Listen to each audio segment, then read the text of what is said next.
What's up, guys? I'm LQ. This is the LQ Review. Thank you so much for joining me right here at my YouTube channel. This is where we talk about all the geeky, nerdy stuff that we'd love to talk about. Movies, video games, comic books, and TV shows. And right now, I'd like to give you guys my take on Falcon and the Winter Soldier Season 1, Episode 2.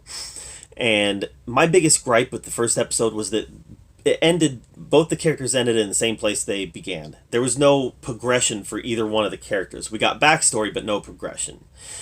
And this episode was real quick to bring them together and start them on their journey. And that was exciting for me, because that's what we signed up for, right? And we definitely got that. And we got some background on John Walker, also known as Captain America, also known to the comic book readers as U.S. Agent. And I find him to be very likable. Yeah, he's very arrogant, and he's got some attitude issues and whatnot, maybe a little prideful, but I find him to be likable. I find him to be somebody who wants to do the right thing. And I think that right now, where we're at this moment, he wants to do the right thing. He wants to be Captain America, which means he wants to be a good guy. Now, despite what we know or don't know or think we know about what has happened to John Walker, how his character has been portrayed in the comics, and to be clear, I haven't read everything that I've honestly read very little of what he's been in, but the stuff that I have read, it gives me a pretty good idea of what they're doing with the character. Or what they might do with the character at the very least. And I've got this funny feeling in my gut that they're gonna take him down a villainous route, and the reason for that might be just because already the audiences are predisposed to not like him. You know, he's not Captain America. He's also not Falcon, who is the rightful heir to Captain America. He's a pretender to the throne. So as audiences, we're going to be very likely to not like this guy. And I think that's the whole point of it. They even gave his costume a makeover that made it seem very communist. I mean, it's just, the whole thing felt very, we're not supposed to like this guy. And that's why I feel like there's a good chance that he's going to end up becoming villainous, not just because of the way that they've already presented him, but also because of some of the stuff I know about the comics. And, you guys don't need to jump on me. I know that he's not an all-out bad guy in every storyline that he's ever been written, but I also know that he's definitely come into conflict with the Avengers quite a few times. So, that being said, I hope that they go completely subversive with this character. I hope that they completely subvert our expectations and do something completely different with him. My hope is that he's a heroic character.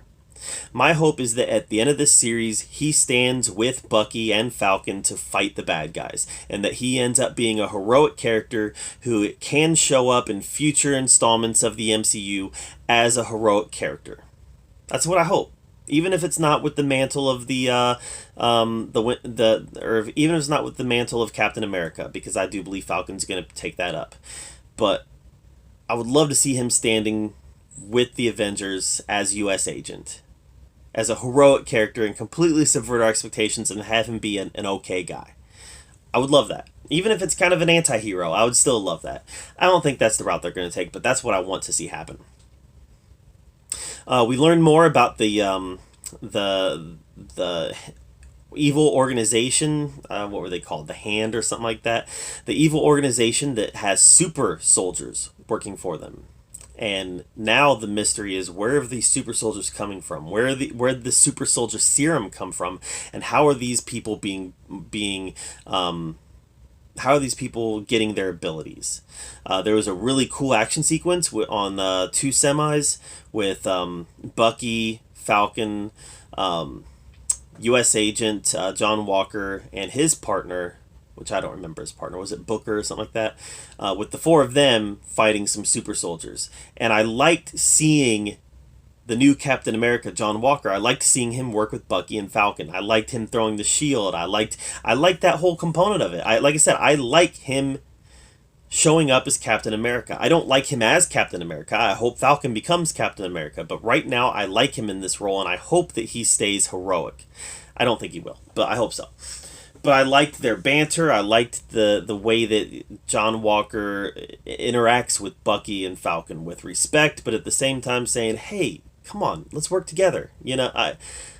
And then at the end saying, fine, stay out of my way. If you're not going to work with me, then stay out of my way. I find his position to be fascinating, and I hope they continue to explore his position more, because he is in an awkward position, especially when he's interacting with Bucky and Falcon. This episode was better than the first one. It still suffers from, not enough, the story still has not progressed a long ways. It's progressed more. The mystery is now in motion. They visited a former super soldier that Bucky had to fight. You might even say that he was African American Captain America decades and decades ago. That there's that argument to be made, but they visit him, and that gets them rolling even more on this mystery on where these super soldiers came from. The show had its woke moment where the police rolled up and they were like looking at Bucky. Bucky was sitting there kind of arguing with Sam in the street, and the police were like looking at Bucky like, "Are you okay? Is he bothering you?" Kind of rolled my eyes a little bit. Just okay. That it's because every cop is racist. Absolutely. I mean, absolutely. I'm sure that I'm a little surprised they didn't get surrounded. Whatever. I get it. That's part of what they do, but that's part of not what cops do. That's part of what Hollywood does, but it's still patronizing, and I don't like it. But whatever. The show continues, and we get our peek of Zemo there at the end, and really anxious to get Zemo in this, because if he's gonna be the main bad guy, we got to get rolling on it. There's 4 episodes left. I'm feeling the length of this series, guys. I'm feeling the length of the series, and I don't feel it good. It's already feeling short to me. But I like this episode better than episode 1. I'm still not loving it because I just don't feel like there's enough substantial stuff happening. A lot of setup has been done, though, and that could lead to some great payoff in the next few episodes. So I'm not saying it's bad. I'm just saying that right now I'm not loving it, but that doesn't mean that I won't soon. It is what it is. Some people, they go on a first date with somebody, and the beginning of that date is awkward, and it's not working out, and you just don't feel like you're connecting. But then you start having conversation. You start learning more about each other.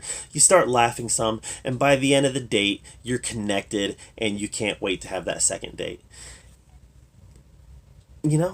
That's how I am right now, I think, with Falcon and the Winter Soldier. We're on that date. It was awkward at first. We're talking a little bit now. Let's see if we can start connecting. Wink, wink, Bucky. Wink, wink, Sam.